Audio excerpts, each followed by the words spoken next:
Chunk 1. Attends, je dois avoir le mot de passe. Oh, eh bien, si vous devez l'avoir, c'est merveilleux. Je suis content que vous l'ayez. Vous avez dit que vous aviez le mot de passe. C'est... Ouais, mais comment savoir si vous avez le mot de passe? Jerry Lewis est mort avec 50 millions de dollars en 2017. Mais quand son testament a été lu, ses 6 fils n'ont rien reçu. Le document était brutal et délibéré. Lewis a nommé chaque fils un par un et a clairement indiqué qu'ils étaient exclus pour toujours. Son équipe juridique a même ajouté une clause de non-contestation pour empêcher quiconque de riposter. Mais voici la partie choquante. Il y a un 7e enfant dont personne ne parle. Une femme avec une preuve ADN qu'elle est sa fille. Elle aurait pu réclamer des millions, mais elle était trop pauvre pour se permettre la bataille judiciaire. Ce soir, nous révélons les sombres secrets de famille qui ont conduit au testament le plus vengeur d'Hollywood. Jerry Lewis est né le 16 mars 1926 à Newark, dans le New Jersey. Son vrai nom n'était pas Jerry Lewis, c'était Jerome Levage. Et avant même d'être assez âgé pour comprendre ce que signifiait la faim, il la vivait déjà. Son père était un artiste de vaudeville en difficulté et sa mère jouait du piano dans une station de radio.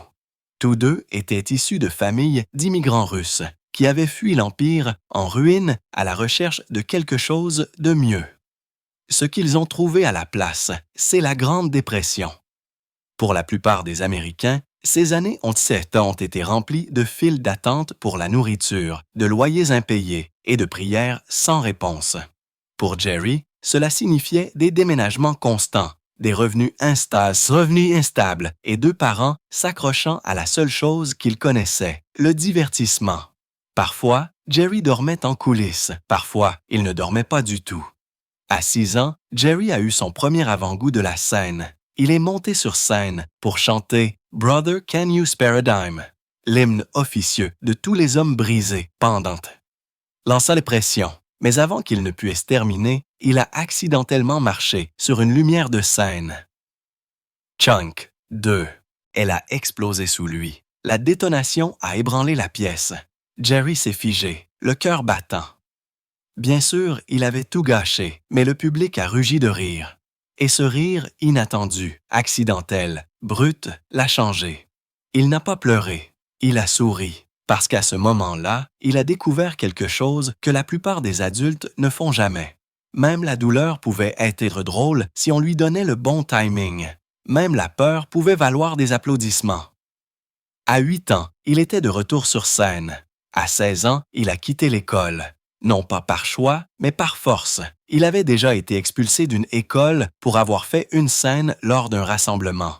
À Irvington High, cela s'est terminé par de la violence. Un professeur l'a insulté avec une phrase qui a coupé plus profond que n'importe quelle retenue. « Tous les Juifs sont stupides. » Jerry n'a pas argumenté. Il l'a frappé. L'homme est passé à travers une vitre. Le directeur a survécu à la chute, mais 1 an plus tard, il était mort. Cancer de l'estomac, disait-on. Mais Jerry a vécu avec la culpabilité pendant des décennies, se demandant s'il en était la cause. C'était la dernière fois qu'il s'asseyait dans une salle de classe. Il avait 16 ans et il en avait fini avec la vie normale. Il s'est tourné vers le seul monde qu'il connaissait, les théâtres bon marché et les concerts encore moins chers. En 1941, il avait 15 ans et interprétait ce qu'il appelait le Record Act. C'était simple. Il passait un disque de musique d'opéra ou de pop et le mimait sauvagement, exagérant chaque mot avec son visage et son corps. Chunk 3. C'était ringard. C'était maladroit, mais ça l'a fait monter sur scène. Il gagnait 3 $ par nuit, parfois même pas ça. Il a travaillé comme vendeur de soda et ouvreur de théâtre pour survivre. Il ne parlait pas dans le numéro parce qu'il ne faisait pas confiance à sa propre voix. Le disque parlait pour lui. Et lentement, les gens ont commencé à le remarquer. L'un d'eux était un comédien nommé Irving Kay, qu'il a vu jouer au Brown's Hotel à Loch Sheldrake en 1942. La foule a éclaté. Kay a proposé de devenir son manager. Mais ces années dans la ceinture de Borched n'étaient pas seulement une question d'applaudissements.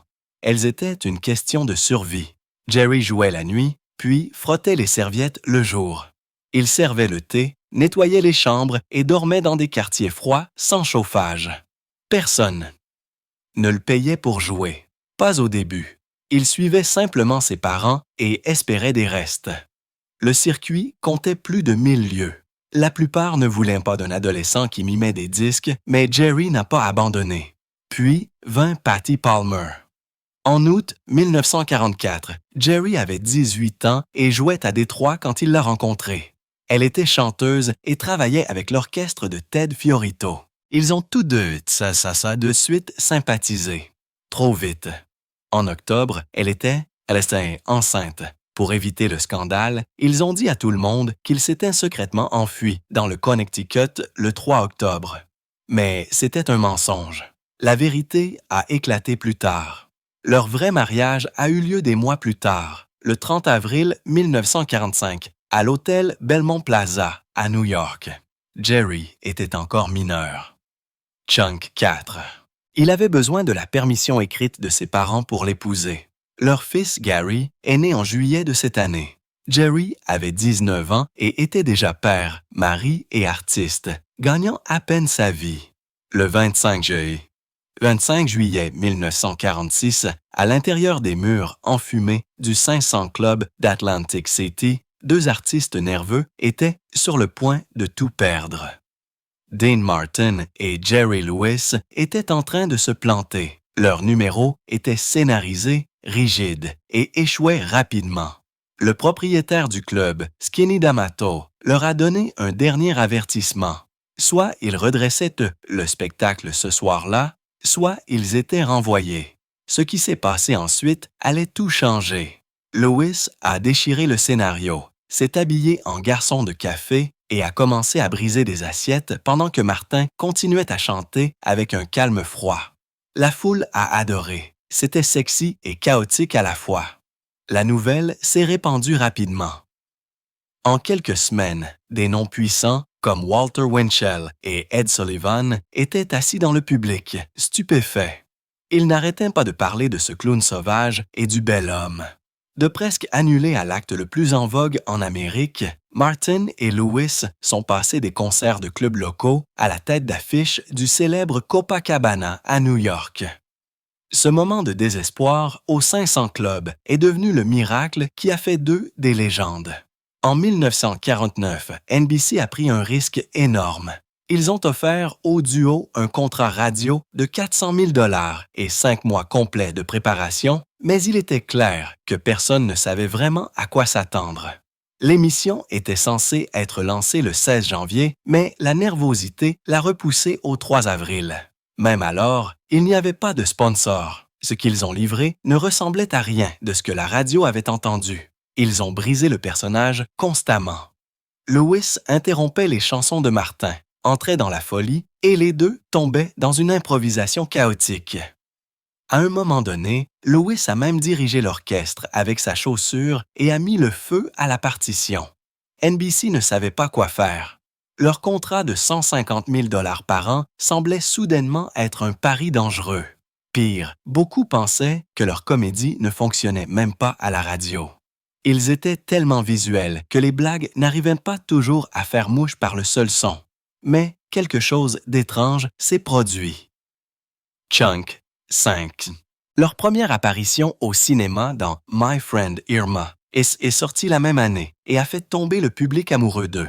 NBC ne pouvait plus se rétracter. Même avec tout le chaos, Martin et Lewis devenaient trop grands pour être arrêtés. Mais la vérité derrière My Friend Irma était laide. Le producteur Hal Wallace a failli détruire leur partenariat avant qu'il ne commence. Pendant les essais à l'écran, Lewis a échoué. Wallace a dit au réalisateur que Lewis n'était pas bon et qu'il devait être abandonné.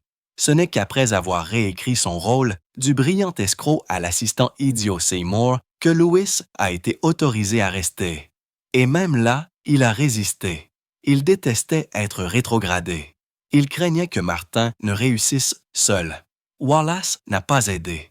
Il a dit carrément à Lewis que le contrat ne les obligeait pas à apparaître ensemble dans des films. Lewis a finalement cédé, mais le mal était fait. Il savait au fond de lui que Martin ressemblait plus à une star. Et quand le film est sorti, même s'ils étaient pas placés presque en bas de l'affiche, ils ont volé tout le film. Ce fut un énorme succès, mais cela a également révélé un schéma douloureux. Lewis se battrait toujours pour une visibilité égale. Martin, sans même essayer, semblait toujours briller. Au début des années 1950, leur ascension était irrésistible. Lorsqu'ils ont rejoint la Colgate Comedy Hour, ils ont dominé la télévision. Pour la saison 1953-1954, l'émission avait un budget de 6 millions de dollars et était diffusée en direct depuis le El Capitan Theatre d'Hollywood. Contrairement à Ed Sullivan à New York, Martin et Lewis pouvaient présenter des stars hollywoodiennes qui vivaient juste en bas de la rue. Leur alchimie a fait que cela a fonctionné. Le charme naturel de Martin à côté de l'énergie sauvage de Lewis. Mais à l'intérieur des loges, les choses se fissuraient. Lewis a commencé à contrôler de plus en plus. Il a commencé à prendre les décisions, à décider quel numéro faire, et même combien de temps Martin pouvait chanter.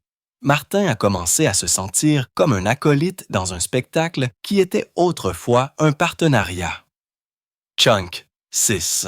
Au fil des épisodes, Lewis était partout. Martin s'est lentement effacé. En 1954 et 1955, ils apparaissaient moins souvent.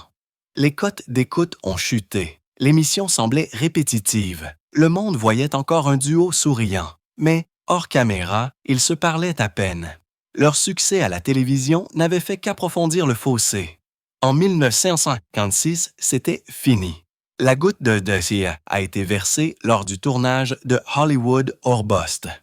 10 ans après leur début au 500 Club, ils mettaient maintenant fin à leur collaboration au même endroit, le Copacabana, le 25 juillet 1956.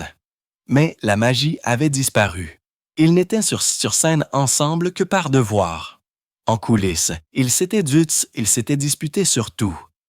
L'argent, les scénarios, qui recevait le plus d'applaudissements. Martin était épuisé. Il détestait jouer le rôle du faire-valoir. Et il détestait surtout la nouvelle obsession de Lewis de transformer leur numéro en quelque chose de plus profond, quelque chose d'émotionnel, presque triste. Lewis admirait Charlie Chaplin et essayait d'ajouter ce sentiment à leur numéro. Martin voulait juste passer à travers la nuit. Leur dernière performance a marqué la fin de l'équipe comique la plus réussie d'Amérique. La presse a dit qu'ils se séparaient pour explorer des carrières solo. La vérité était plus laide. Leur dernière dispute avait brisé l'amitié et aucun des deux hommes ne voulait se retourner. Jerry Lewis n'a pas perdu de temps. En 1957, son premier film solo, The Delicate Delinquent, a rapporté 6 millions de dollars au box-office. Mais en coulisses, les choses ont dérapé. Après une mauvaise prise, Lewis a explosé, brisant une caméra Paramount d'une valeur de 10 000 $, ce qui représenterait plus de 100 000 $ aujourd'hui. C'était un signe de ce qui allait arriver. Lewis était un perfectionniste, mais il devenait aussi déséquilibré. Son film l'a associé à Darren McGavin dans le rôle d'un policier qui encadre un jeune en difficulté.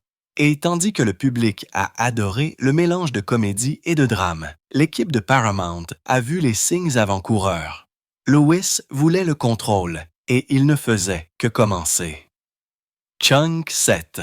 En 1959, il a signé l'un des contrats les plus choquants de l'histoire d'Hollywood. Paramount lui a versé 10 millions de dollars plus 60% des bénéfices pour 14 films sur 7 ans. Il était désormais l'artiste le mieux payé de l'industrie avec un contrôle créatif total, y compris le Final Cut. Le directeur du studio, Barney Baliban, a même plaisanté. « Si Jerry veut incendier le studio, je lui donnerai l'allumette. » Mais ce qui semblait être la liberté s'est rapidement transformé en chaos. Sur The Bellboy en 1960, Lewis a tout pris en charge. Il a écrit, réalisé et joué. Mais son comportement est devenu brutal. Il a renvoyé des membres de l'équipe devant tout le monde. Il a crié sur les gens pour de petites erreurs. Personne ne se sentait en sécurité sur le plateau. Les acteurs et les techniciens qui avaient travaillé avec lui une fois ont refusé de travailler à nouveau avec lui. L'homme qui autrefois faisait rire par son espièglerie était maintenant craint pour son tempérament et son obsession du contrôle. La même année, Lewis a présenté quelque chose de révolutionnaire. Pendant le tournage de The Bellboy, il a utilisé un nouveau système qui lui permettait de regarder les scènes instantanément après le tournage. Il s'appelait l'assistance vidéo.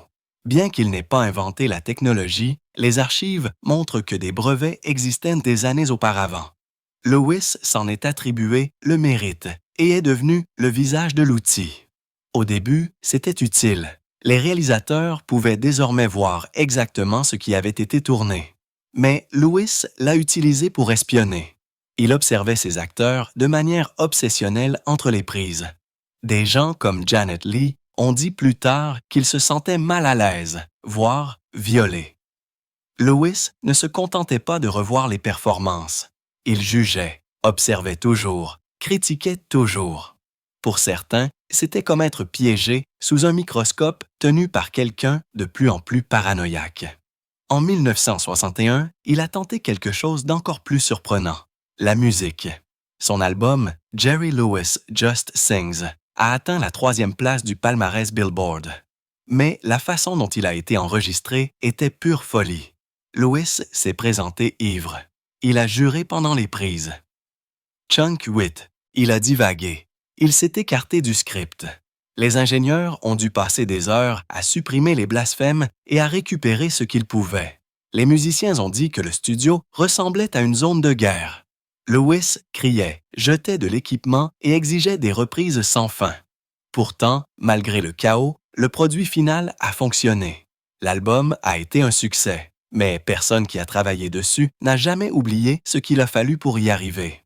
La même année, lors du tournage de The Errand Boy, Jerry Lewis a stupéfié tout le monde sur le plateau. Sans avertissement, il s'est lancé dans une scène bizarre et non scénarisée où il a fait semblant d'être Hitler. Geste ample, expression furieuse, assis à une fausse table de salle de conférence. Personne ne savait que cela allait arriver. Pas même son co-scénariste, Bill Richmond. Lewis avait le contrôle total en vertu de son énorme contrat de 10 millions de dollars avec Paramount, ce qui signifiait qu'il pouvait filmer ce qu'il voulait, comme il le voulait.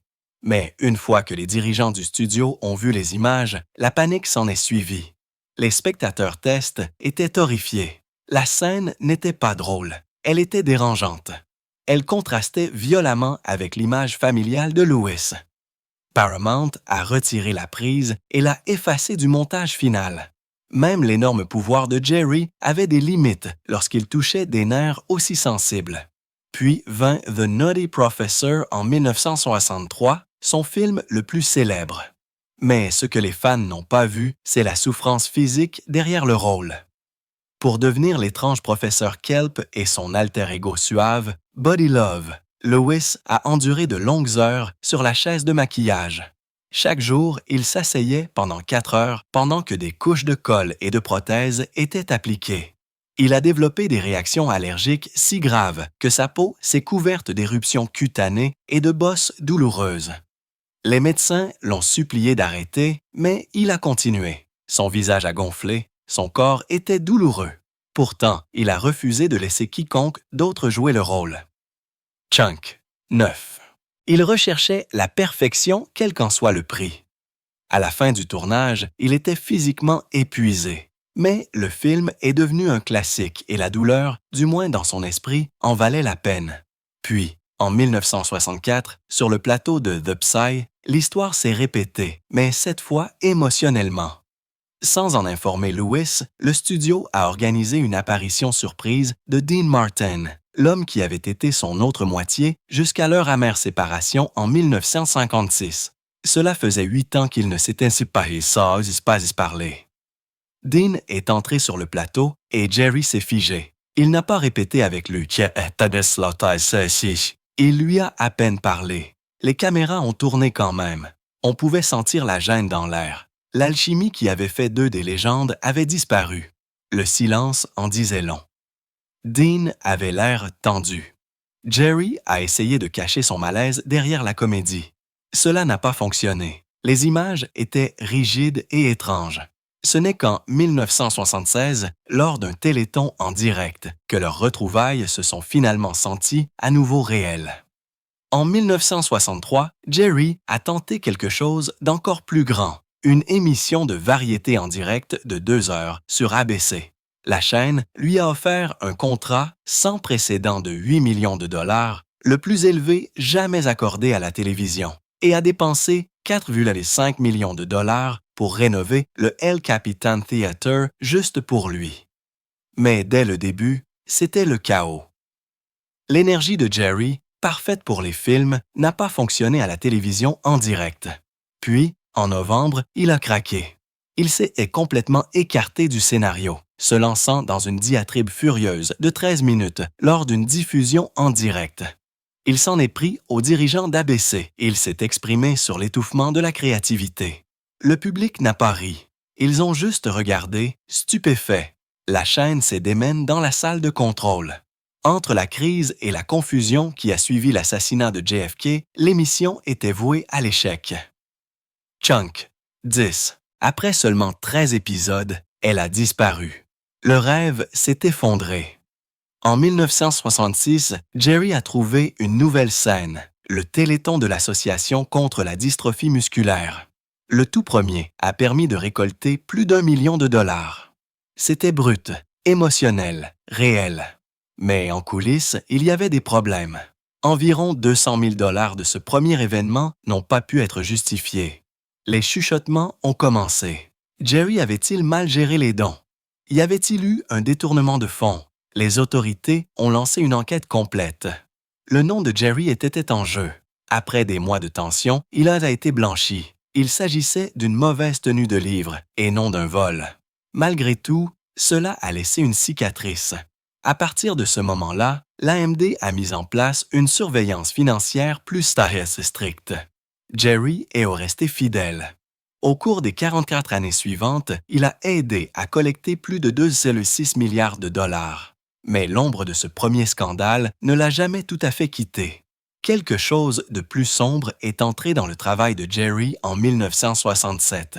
Dans The Big Mouth, il a commencé à glisser des références subtiles à quelque chose de très personnel, sa dépendance aux analgésiques.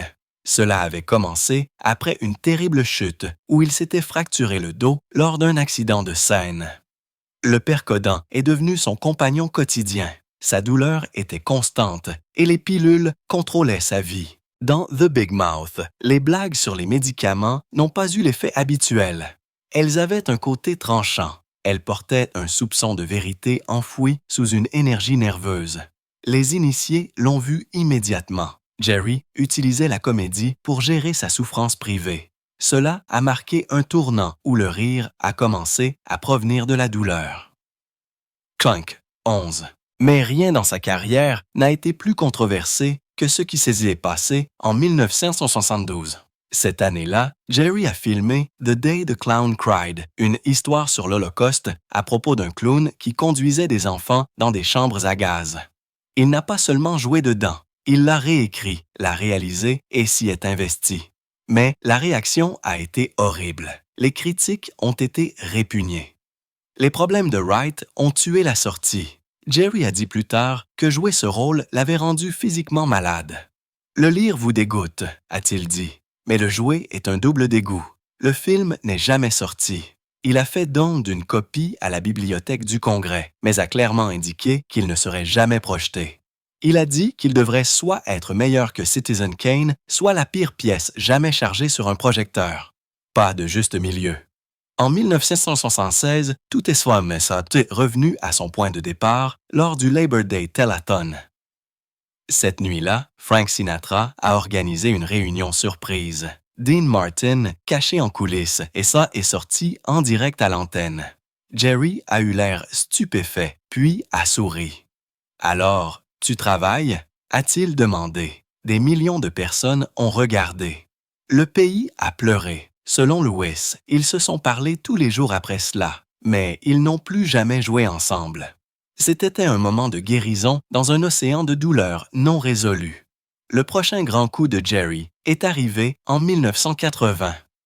Après des années d'absence des studios, il a sorti Hardly Working. C'était un film à petit budget et désordonné, mais en Europe et en Amérique du Sud, il a explosé. Il a rapporté 25 millions de dollars à l'étranger. Mais Jerry luttait toujours contre des démons. Il a affirmé avoir finalement vaincu sa dépendance en 1978 après 13 années brutales. Pourtant, le bilan est resté. En décembre 1982, il a subi une grave crise cardiaque sur un vol de New York à San Diego. Il a tout annulé. Son corps se décomposait. Le prix de sa comédie avait été élevé. En 2005, il a finalement raconté sa version de l'histoire. Ses mémoires, Dean and Me, A Love Story, ont levé le rideau. Chunk 12. Il a décrit leur partenariat de 10 ans, un beau chanteur et un singe maigre, et comment il s'est terminé le 24 juillet 1956, 10 ans jour pour jour, après qu'ils se soient associés pour la première fois.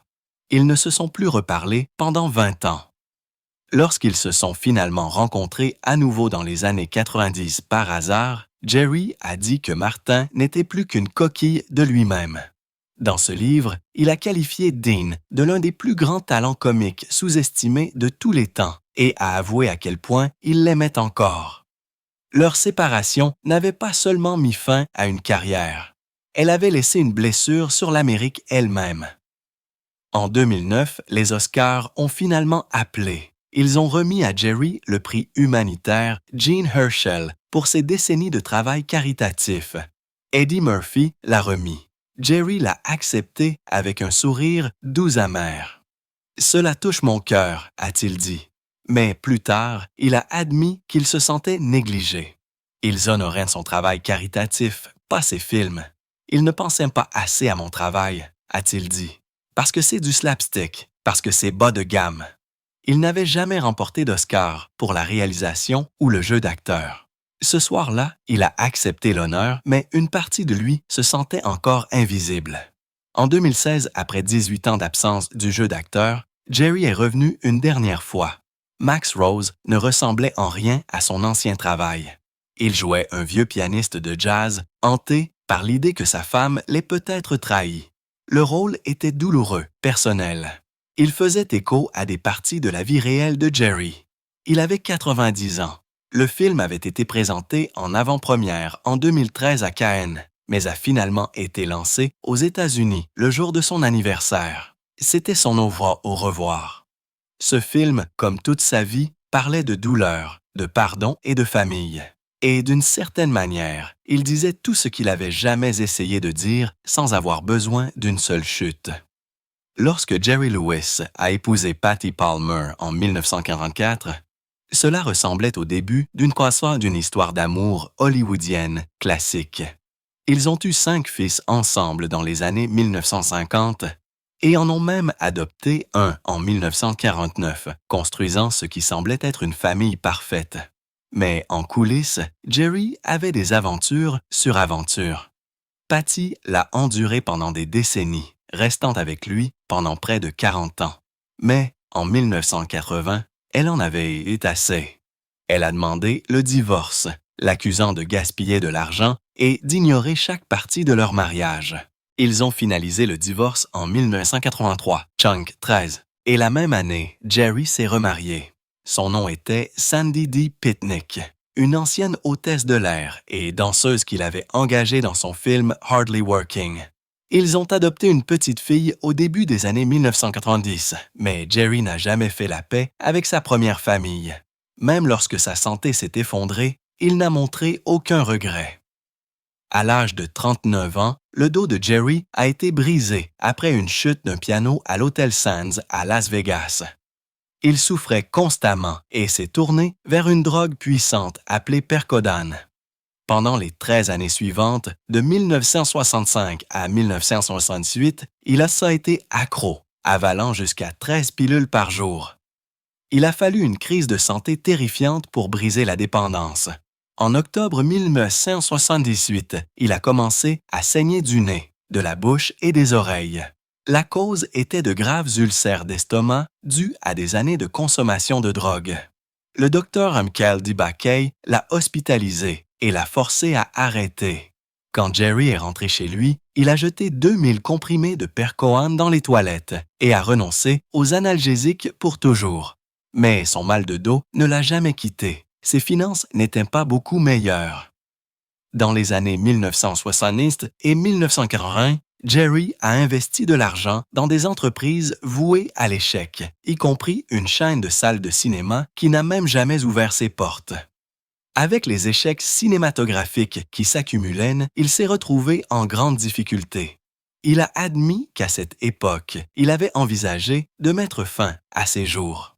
Les choses ont empiré au début des années 1990 lorsqu'on lui a prescrit des doses massives de prédnisone pour traiter une maladie pulmonaire.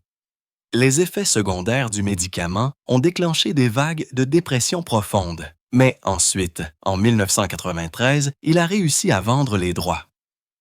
The remake du professeur Folding à Universal pour 1,4 million de dollars et a même obtenu une part des bénéfices futurs.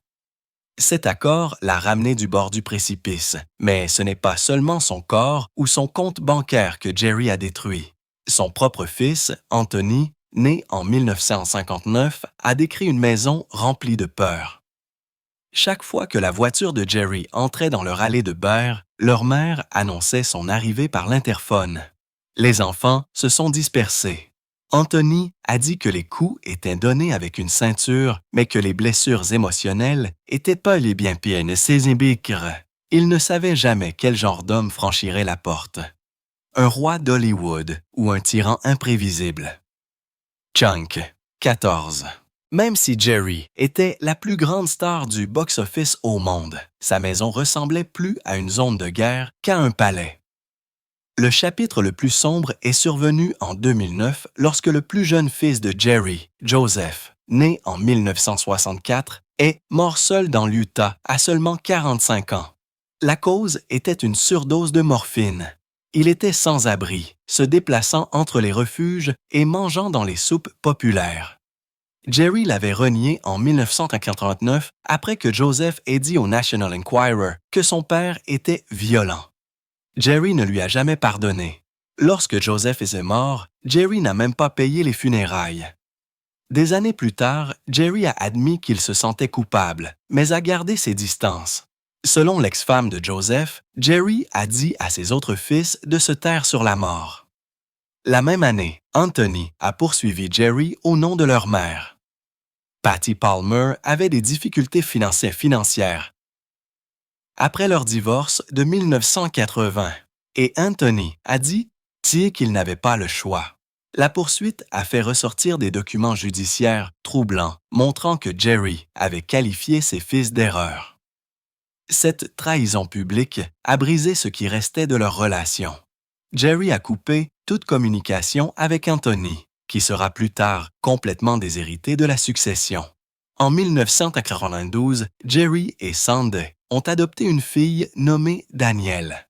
Elle a été élevée comme son enfant unique, tandis que les six fils de son premier mariage ont été chassés de sa vie. Certaines personnes proches de la famille ont affirmé que Jerry avait utilisé Danielle comme un moyen d'effacer son passé et d'envoyer un message au fils qu'il avait mis de côté. Danielle elle-même a nié avoir été maltraitée, mais le moment de l'adoption a soulevé des questions douloureuses. Lorsque Jerry est mort le 20 août 2017 à 91 ans, le coup de grâce est arrivé rapidement. Son testament, rédigé en 2012, a tout donné, environ 50 millions de dollars, à Sandy et Danielle. Ses 6 fils biologiques n'ont rien reçu. Le langage du testament était brutal et délibéré. Il a nommé chaque fils un par un ainsi que leurs descendants et a clairement indiqué qu'ils ne devaient absolument rien recevoir. Son équipe juridique avait conçu le document pour qu'il soit incassable. Il comprenait même une clause de non-contestation menaçant quiconque tenterait de le contester de perte totale, bien qu'il ne leur restait plus rien à perdre. Pourtant, les gens s'attendaient à ce que les fils se battent, mais aucun d'eux n'a intenté de poursuite. Anthony a dit qu'il n'était pas surpris. Il savait que la cruauté allait arriver et ressentait plus de douleur que ses propres enfants. Les petits-enfants de Jerry seraient également laissés de côté. Gary Lewis, son fils aîné et le plus prospère, est également resté silencieux. Chunk. 15. Certains membres de la famille ont dit que les fils étaient tout simplement trop épuisés. Après des décennies de traumatisme, ils n'ont pas pu se résoudre à continuer à se battre. Puis, vint une dernière tournure. En 2009, une femme nommée Susan Minouret s'est manifestée en affirmant être la fille de Jerry issue d'une liaison de 1952. Des tests ADN ont montré une correspondance de 97% entre Susan et Gary Lewis, confirmant essentiellement qu'elle était la fille de Jerry. Cela a fait d'elle une héritière préterme, quelqu'un involontairement oublié dans un testament. Elle aurait pu intenter une action en justice pour une part de la fortune. Mais Susan vivait dans la pauvreté, travaillant dans des refuges pour sans-abri et n'avait pas les moyens de payer les 200 000 $ de frais juridiques nécessaires pour aller au tribunal. Malgré les preuves génétiques accablantes, Jerry avait toujours nié connaître sa mère. Susan n'a jamais rien reçu. En 2018, la succession a été discrètement réglée. Sandy Pitnick a tout reçu. Pas de poursuite, pas d'épreuve de force au tribunal, mais les enquêteurs juridiques ont déterré des signes que Jerry avait déplacé de l'argent bien avant sa mort. Des propriétés avaient été transférées au nom de Sandy entre 2010 et 2015. Des comptes offshore étaient soupçonnés. Les experts juridiques ont dit que cela ressemblait moins à une planification qu'à une punition. Jerry n'avait pas seulement déshérité ses fils, il avait essayé de les effacer. Et à la fin, personne n'a eu la force de l'arrêter.